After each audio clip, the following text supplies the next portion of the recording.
واتقوا الله حق تقاته ولا تموتن إلا وأنتم مسلمون. يا أيها الناس اتقوا ربكم الذي خلقكم من نفس واحدة وخلق منها زوجها وبث منهما رجالا كثيرا ونساء واتقوا الله الذي تساءلون به والأرحام إن الله كان عليكم رقيبا. يا أيها الذين آمنوا اتقوا الله وقولوا قولا سديدا يصلح لكم أعمالكم ويغفر لكم ذنوبكم ومن يطع الله ورسوله فقد فاز فوزا عظيما. قال الله تعالى في كتابه الكريم: أعوذ بالله من الشيطان الرجيم بسم الله الرحمن الرحيم. إن قارون كان من قوم موسى فبغى عليهم وآتيناه من الكنوز ما إن مفاتيحه لتنوء بالعصبة أولي القوة إذ قال له قومه لا تفرح إن الله لا يحب الفرحين وابتغ فيما آتاك الله الدار الآخرة ولا تنس نصيبك من الدنيا وأحسن كما أحسن الله إليك ولا تبغ الفساد في الأرض إن الله لا يحب المفسدين. رب اشرح لي صدري ويسر لي أمري واحلل عقدة من لساني يفقهوا قولي. سبحانك لا علم لنا إلا ما علمتنا إنك أنت العليم الحكيم. صدر مکرم حضرات علماء کرام، عزت مآب سامعین، حاضرین، ناظرین، اسلامی خواتین، ساری خوبیاں اللہ رب العالمین کے لیے ہیں جو تن تنہا پوری کائنات کا خالق، مالک، رازق، مربی اور معبود حقیقی ہے. درود و سلام کے نذرانے ہوں انبیاء و رسول کی مقدس جماعت پر، بالخصوص ساقی کوثر، شافع محشر، شفیع المذنبین، رحمت للعالمین حضرت محمد مصطفیٰ صلی اللہ علیہ وسلم کی ذات گرامی پر. اللہم صلی علی محمد وعلی آل محمد وبارک وسلم. محترم حاضرین، قرآن کریم میں اللہ تعالیٰ نے ایک بڑے مالدار اور سیٹھ کا تذکرہ فرمایا ہے جس کو اللہ تعالیٰ نے بے انتہا دولت دے رکھی تھی. چشم فلک نے اتنا امیر آدمی کبھی نہیں دیکھا اور قرآن میں اس کا نام قارون بتایا ہے. اس آدمی کو اللہ نے بے انتہا دولت دے رکھی تھی اور جب اللہ نے اس کی دولت کی بات کی تو یہ نہیں کہا کہ ہم نے قارون کو کتنی دولت دی تھی، کہا قارون کے خزانے کا اگر اندازہ کرنا ہو تو اس سے لگا سکتے ہو ما ان مفاتیحہ لتنوء بالعصبة اولي القوة. قارون کو ہم نے کتنا دیا تھا، قارون کے پاس کتنا خزانہ تھا، قارون کے پاس کتنی دولت تھی، یہ بات تو جانے دو، اس کے خزانے کی چابیوں کو اٹھانے کے لیے کئی پہلوانوں کی ضرورت پڑتی.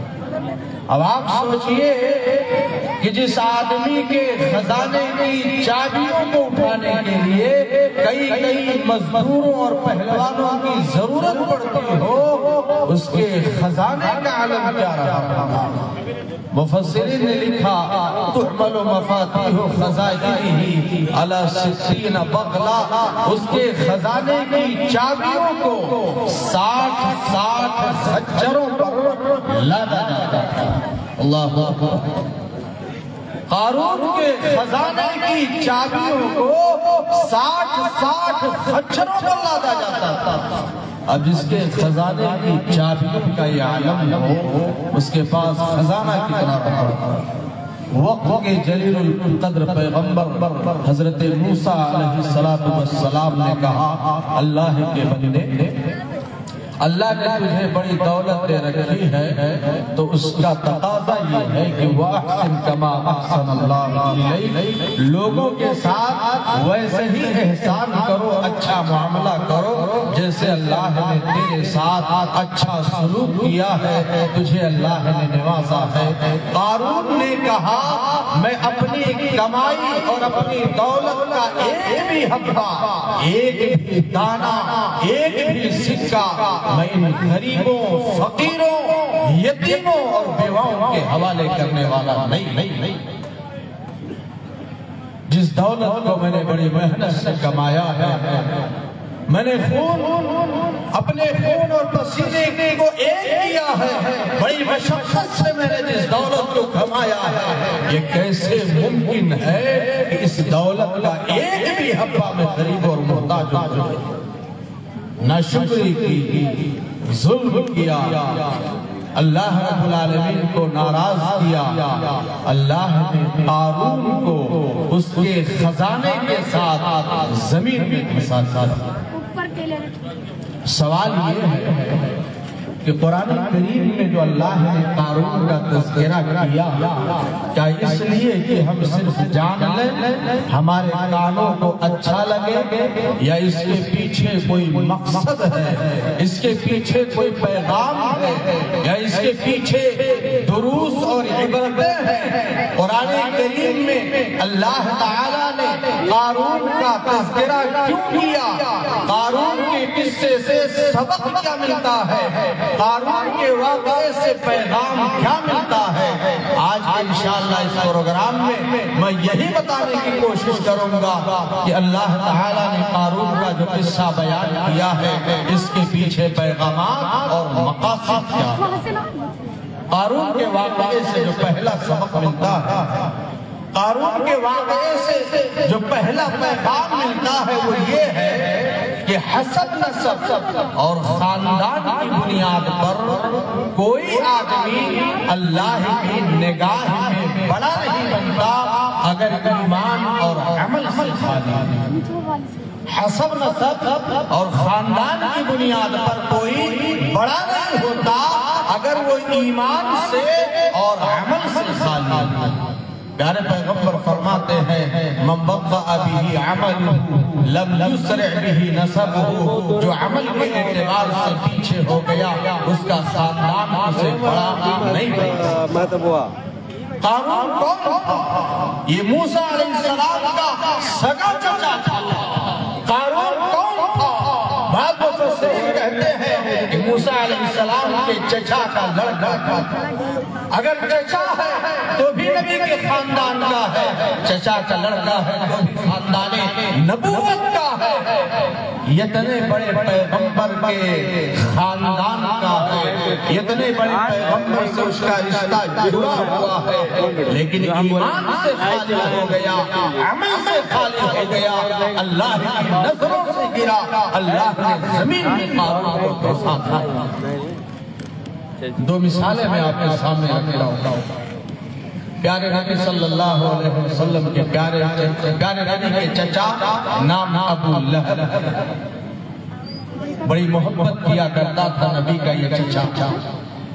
اللہ کے پیغمبر نے جب اسلام کی دعوت کی، دین کی بات کی، تو مخالفت بھی سب سے پہلے جم کے جس نے کیا وہ ابو لہب۔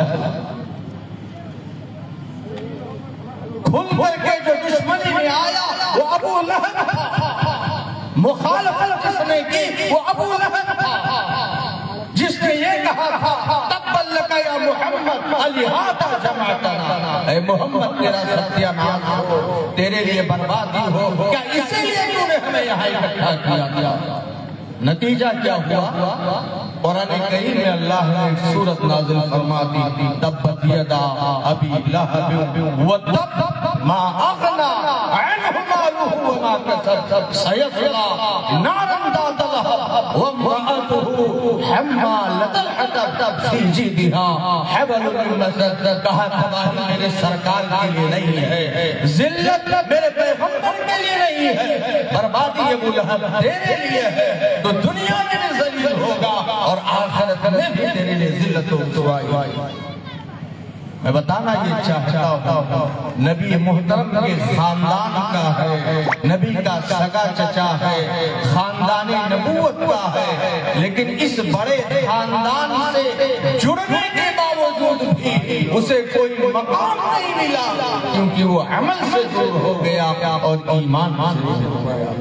وہی بلال حبشی ہیں، کالے کلوٹے ہیں، غلام ہیں، خاندان کی کوئی کوئی بہتری نہیں ہے۔ امام ذہبی نے لکھا ہے کالے کلوٹے تھے، موٹے موٹے بھدے ہونٹ تھے، لیکن مقام کا عالم یہ ہے ایمان والے ہیں، عمل والے ہیں، کردار کی بلندی ہے، صاحب ایمان ہے۔ مقام کا عالم یہ ہے کائنات کے امام جناب محمد رسول اللہ صلی اللہ علیہ وسلم نے فجر کی نماز پڑھانے کے بعد کہا میرے بلال کہاں ہو؟ بلال کھڑے ہو گئے، آقا میں یہاں ہوں۔ صحیح بخاری کے الفاظ ہے، آقا مدینہ نے فرمایا تھا دلنی بأرجع عمل عملته في الاسلام فإني سمعت خشفا عليك بين يدي في الجنہ۔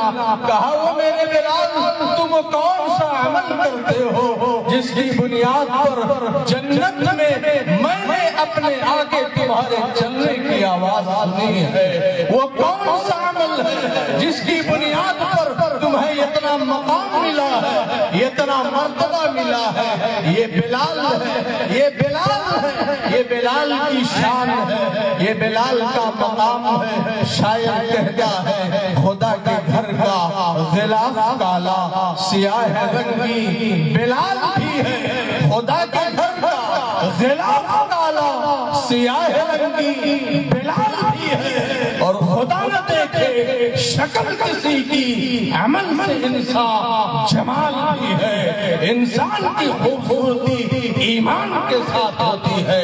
انسان خوبصورت بنتا ہے اپنے عمل کے ذریعے، انسان بڑا بنتا ہے اپنے کردار کے ذریعے۔ اپنے آپ کو بہتر بناؤ، اپنے عمل کو بہتر بناؤ۔ قارون کے قصے سے پہلا سبق یہ ملتا ہے کہ خاندان کی بنیاد پر، حسب نسب کی بنیاد پر کوئی بڑا نہیں بنتا اگر کوئی ایمان اور عمل سے خالی ہو۔ یہی بلال ہے۔ بات بلال کی آ گئی ہے تو چلتے چلتے یہ بات بھی کہہ دوں، بلال میں اور ابو ذر غفاری میں جھگڑا ہو گیا۔ کسی موقع پر دونوں لڑ پڑے، ابو ذر غفاری نے تانا دے دیا، کہا یبن السودا، اے کالی کلوٹی، اے کالی کلوٹی عورت کے بچے، تیری یہ مجال کی تو مجھ سے گفتگو کرے، مجھ سے بحث کرے، تجھ میں یہ مجال نہیں ہے۔ بات بلال کی تھی۔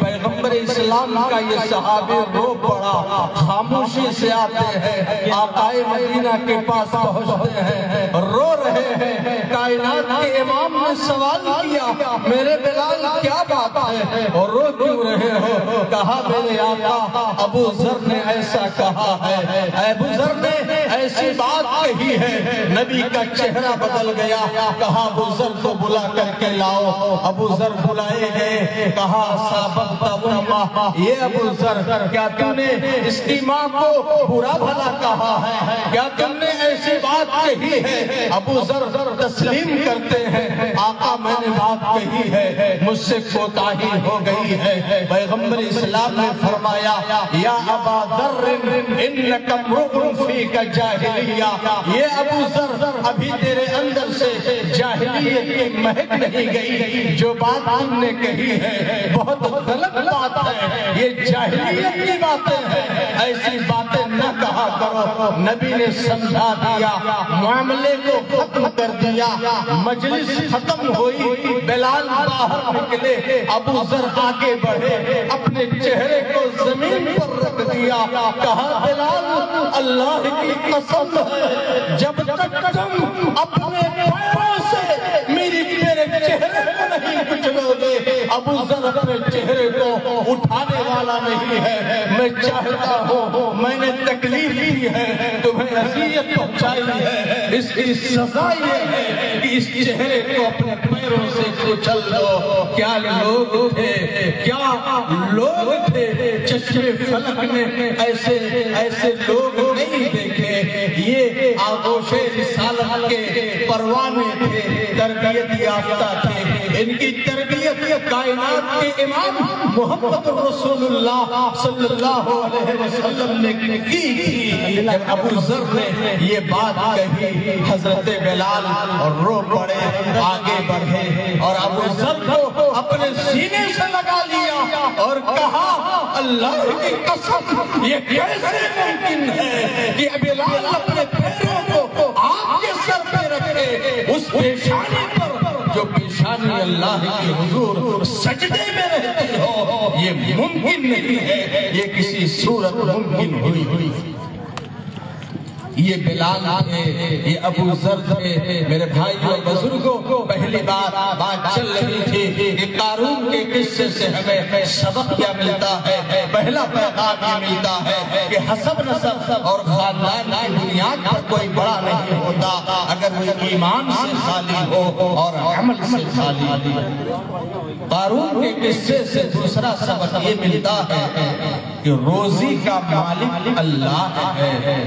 وہ جسے چاہتا ہے امیر بنا دیتا ہے اور جسے چاہتا ہے غریب بنا دیتا ہے. اللہ یبسط الرزق لمن یشاء ویقدر. اللہ جس کے حق میں چاہتا ہے اس کی روزی بڑھا دیتا ہے اور جس کے حق میں چاہتا ہے اس کی روزی تنگ کر دیتا ہے. اسی لیے مانگو صرف رب سے مانگو. قل اللہم مالک الملک تؤتی الملک من تشاء وتنزع الملك ممن تشاء وتعز من تشاء وتذل من تشاء بيدك الخير انك على كل شيء قدير. بادشاہوں کا بادشاہ رب العالمین ہے. وہ جسے چاہتا ہے حکومت دے دیتا ہے، وہ جس سے چاہتا ہے بادشاہت چھین لیتا ہے، وہ جسے چاہتا ہے عزت دے دیتا ہے، وہ جسے چاہتا ہے ذلیل کر دیتا ہے. کیا یہ سچائی نہیں ہے؟ ہم نے کتنے لوگوں کو ہواؤں میں اڑتے ہوئے دیکھا ہوگا، آج وہ زمین میں رہتے ہوئے نظر آ رہے ہیں. اور کتنے ایسے ہیں جو لقمے تو لقمے کے محتاج ہیں، آج وہ ہواؤں میں اڑ رہے ہیں. یہ تبدیلیاں کون کرتا ہے؟ یہ تصرف کون کرتا ہے؟ یہ تقسیم کون کرتا ہے؟ کائنات میں تبدیلیاں کون کرتا ہے؟ یہ رب العالمین ہے، وہی روزی کا مالک ہے. اس لیے جب ہاتھ اٹھے تو رب کے سامنے اٹھے. مجھے بڑا پیارا قصہ یاد آیا. امام ابن کثیر رحمت اللہ علیہ نے اپنی مشہور زمانہ کتاب البدایہ والنہایہ میں اس واقعے کو نقل کیا ہے. قصہ بڑا پیارا ہے، آپ سنیے گا اس واقعے کو. اور یہ واقعہ ہے خلافت بنی امیہ کے عظیم الشان بادشاہ ہشام ابن عبد الملک کا. خلافت بنی امیہ کی حکومت تھی اور اس کا ایک حاکم خلیفہ گزرا ہے، نام ہے ہشام ابن عبد الملک. یہ اتنا بڑا بادشاہ تھا کہ آدھی سے زیادہ دنیا پر اس کی حکومت تھی. آپ سوچئے کہ اس کے پاس دولت کتنی رہی ہوگی، اس کے پاس افراد کتنے رہے ہوں گے، اس کے پاس کسی چیز کی کوئی کمی نہیں تھی. ایک بار یہ خانہ کعبہ آتا ہے زیارت کے لیے، خانہ کعبہ کا طواف کر رہا تھا. طواف کے دوران اس نے دیکھا ایک انسان پر اس کی نگاہ پڑی جس کا چہرہ بڑا روشن تھا، پر کپڑے اس کے پوشیدہ تھے اور جو ہاتھ میں اس نے جوتا لے رکھا تھا وہ جوتے بھی پھٹے ہوئے تھے، لیکن چہرے پر نور تھا اور نور پھوٹ رہا تھا. ہشام بڑا متاثر ہوا. طواف سے فارغ ہونے کے بعد جو رکعت سنت پڑھی جاتی ہے نفل، پڑھنے کے بعد وہ آدمی حرم میں بیٹھ گیا، پورے حرم میں اس کو گھیر لیا. بادشاہ نے کہا میں بادشاہ ہوں، آدھی سے زیادہ دنیا پر میری حکومت ہے، میرے پاس تو لوگ نہیں آئے. یہ کون آدمی ہے جس کے پاس پوری کائنات مٹائی؟ اس نے مکہ کے ایک انسان کو حرم میں جو موجود تھا بلایا اور کہا یہ بتاؤ یہ آدمی کون؟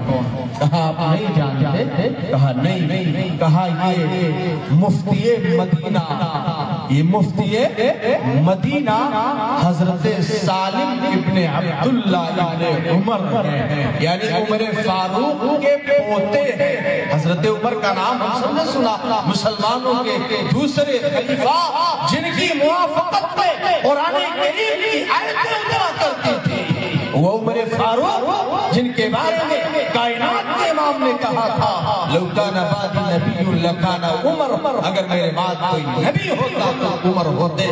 کہا یہ عمر فاروق کے پوتے حضرت سالم ابن عبداللہ. بادشاہ اٹھ پڑا اور بڑی تیزی سے حضرت سالم کے پاس پہنچا، سلام کیا، بتایا میں وقت کا خلیفہ ہشام ابن عبد الملک ہوں، میں آپ کی خدمت کرنا چاہتا ہوں. حضرت سالم نے کہا کہو کیا بات ہے؟ کہا آپ مجھ سے کچھ مانگ لیجئے، میں آپ کو دینا چاہتا ہوں، میرے پاس کوئی کمی نہیں ہے، آپ زبان کو کھولیے، آپ کچھ مجھ سے مانگ لیجئے، میری قسمت سنور جائے گی، میرے لیے بڑی سعادت کی بات ہوگی اگر میں مسلمانوں کے دوسرے خلیفہ فاروق اعظم کے پوتے کی خدمت کر سکوں. حضرت سالم نے نگاہ اٹھائی اور کہا مجھے شرم آتی ہے اس بات سے کہ اللہ کے گھر میں ہوتے ہوئے میں آپ سے مانگا. کیا کہا؟ مجھے شرم آتی ہے اللہ کے گھر میں ہوتے ہوئے میں آپ سے مانگوں، یہ تو ممکن نہیں. بادشاہ شرمندہ ہو گیا اور انتظار کرنے لگا کہ جب یہ باہر نکلیں گے تب جا کر کے میں اپنی بات کہوں گا. حضرت سالم جب حرم سے باہر نکلے بادشاہ دوڑ پڑا. ایک وقت تھا جب علماء کے پیچھے بادشاہان دوڑ جایا کرتے تھے، ایک وقت وہ بھی تھا جب ہر علم کی عزت کا عالم یہ تھا کہ وقت کا بادشاہ تیزی کے ساتھ مفتی مدینہ کے پیچھے دوڑ رہا ہے. آج ہم طلبہ اور علماء کا کردار کیا ہے وہ کہنے کی اور بتانے کی ضرورت نہیں ہے. بادشاہ دوڑتا ہوا حضرت سالم کے پاس پہنچا اور کہا اب آپ حرم سے باہر ہیں، اب تو آپ کچھ مانگ لیجئے، اب تو آپ خانے کعبہ میں نہیں ہیں، آپ کچھ کہیے، رب کعبہ کی قسم آپ کی زبان سے جو نکلے گا میں آپ کے قدموں میں ڈال دوں گا، کچھ تو مانگیے، میں آپ کی خدمت کرنا چاہتا ہوں. حضرت سالم نے نگاہ اٹھائی اور کہا ایک بات بتاؤ، میں دنیا مانگوں یا آخرت مانگوں؟ میں دنیا مانگوں یا آخرت مانگوں؟ بادشاہ نے کہا آخرت میرے ہاتھ میں نہیں ہے، آخرت کا مالک رب العالمین ہے، میں خود نہیں جانتا میرا انجام کیا ہوگا، میں اس کے بارے میں کیسے کوئی بات کر سکتا ہوں، آپ دنیا سے جو مانگنا ہے مانگیں. حضرت سالم نے کہا جب دنیا میں نے اس سے نہیں مانگی جو پوری کائنات کا بادشاہ ہے، جو بادشاہوں کا بادشاہ ہے، جس نے آپ کو بھی بادشاہ بنایا، تو جب بادشاہوں کے بادشاہ سے میں نے دنیا نہیں مانگی تو میں دنیا آپ سے کیسے مانگتا ہوں؟ یہ جواب جو سنا تو سالم کے اس جواب کو سن کر کے بادشاہ رو پڑا، تڑپ اٹھا اور اس نے ایک تاریخی جملہ کہا تھا یا لیتنی کنت مثل سالم بملکی کلی. کہا ہے میرے مولا تو نے مجھے فقیر بنایا ہوتا، تو نے مجھے بادشاہ دی ہوتی، تو نے مجھے حکومت عطا کی ہوتی، کاش تو نے میرا ایمان ویسا بنایا ہوتا جیسا حضرت سالم کا بنایا. اس واقعے سے جہاں بہت سارے دروس اور پیغامات ملتے ہیں، وہ میرا موضوع نہیں ہے۔ بات جو مجھے بتانے مقصود ہے کہ قارون کے قصے سے دوسرا سبق یہ ملتا ہے کہ روزی کا مالک اللہ ہے۔ ہمارے ہاتھ اگر اٹھے تو ہم اللہ سے مانگیں، کسی غیر سے ہم روزی کا مطالبہ نہ کریں۔ وہی عطا کرنے والا ہے، وہی نوازنے والا ہے اور وہی دینے والا ہے۔ قارون کے واقعے سے ایک تیسرا سبق یہ ملتا ہے کہ جب اللہ تعالیٰ دولت دے، جب اللہ تعالیٰ نواز دے تو اس دولت کا استعمال زیادہ سے زیادہ خیر کے کاموں میں، نیکی کے کاموں میں، کیونکہ جو رب دینے پر قادر ہے وہ اس بات پر بھی قادر ہے کہ ہماری نافرمانیوں کے بدلے ہم سے ہماری وہ دولت چھین لے۔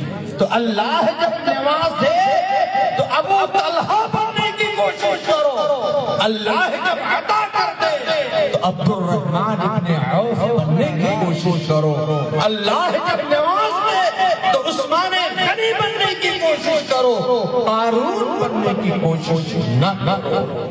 دیکھا یہ جاتا ہے سماج میں یہ چیز امر مشاہد ہے کہ دولت آنے کے بعد، پیسہ آنے کے بعد، روپیہ آنے کے بعد اکثر و بیشتر کا معاملہ بگڑ جاتا ہے۔ فضولیات کے لیے ہمارے پاس پیسے ہوتے ہیں، اسراف کے لیے ہمارے پاس پیسے ہوتے ہیں، شادی بیاہ میں رسم و رواج پر خرچ کرنے کے لیے ہمارے پاس پیسے ہوتے ہیں،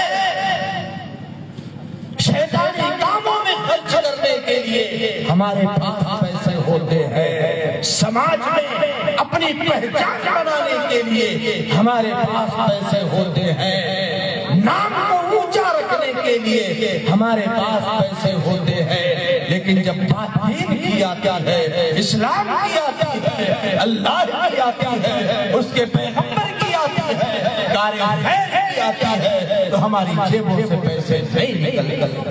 قارون کے واقعے سے ایک سبق یہ بھی ملتا ہے کہ جب اللہ تعالیٰ عطا کرتے، نواز دے تو دولت کا استعمال زیادہ سے زیادہ اس دولت کا صحیح استعمال کرو۔ قارون کو اللہ نے بہت دیا تھا، چشمے فلک نے اتنا امیر آدمی کبھی نہیں دیکھا، لیکن جب اس نے اپنی دولت کا غلط استعمال کیا، اللہ نے اسے بھی پھنسا دیا اور اس کے خزانے کے ساتھ قارون کو زمین میں دھسا دیا۔ پیارے پیغمبر صلی اللہ علیہ وسلم فرماتے ہیں کہ قارون قیامت تک زمین میں دھستا چلا جائے۔ آپ کی بہن کے بعد مجھے ابو طلحہ یاد آ گئے، قرآن کریم کی آیت نازل ہو گئی، لن تنالوا البر حتى تنفقوا مما تحبون، کہا جنت نہیں ملے گی جب تک تم اپنی محبوب ترین چیز اللہ کے راستے میں خرچ نہ کرو۔ قرآن کی آیت نازل ہو گئی، کامیابی نہیں ملے گی، جنت نہیں ملے گی کب تک؟ جب تک تم اپنی محبوب ترین چیز اللہ کے راستے میں خرچ نہ کر دو۔ دولت سے محبت کس کو نہیں ہوتی ہے، پیسے اسے عزیز نہیں ہوتے ہیں، لیکن بات دین کی آ گئی ہے، بات اسلام کی آ گئی ہے، بات کامیابی کی آ گئی ہے، بات جنت کی آ گئی ہے۔ ابو طلحہ رضی اللہ تعالیٰ عنہ دوڑتے ہوئے جناب محمد رسول اللہ کے پاس آئے، کہا یہ اللہ کے نبی، اللہ کہہ رہا ہے جنت نہیں ملے گی جب تک اپنے محبوب ترین چیز اللہ کے راستے میں خرچ نہ کر دو۔ میرے نزدیک سب سے محبوب چیز میرا بیروحہ نامی باغ ہے، سب سے قیمتی باغ بیروحہ نامی باغ، مدینے کا سب سے